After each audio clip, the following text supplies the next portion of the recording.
نورو ته وایه چې زه ستا سرلوړي غواړم.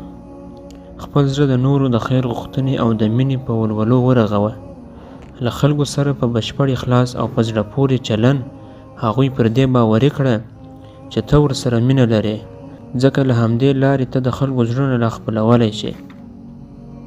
څه فکر کوئ؟ د زړونو خپلول خو څه دومره ګران کار نه دی. ته د نورو په اړه خپله مینه په ډاګه کړه، خپلې ولولې له خلکو پټې مه ساته.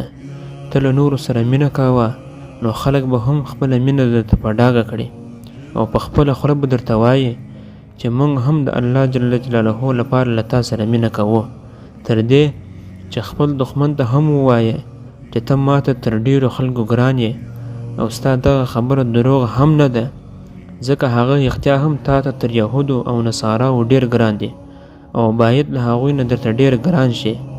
نو په دې ډول له ځیرکتیا څخه کار اخله.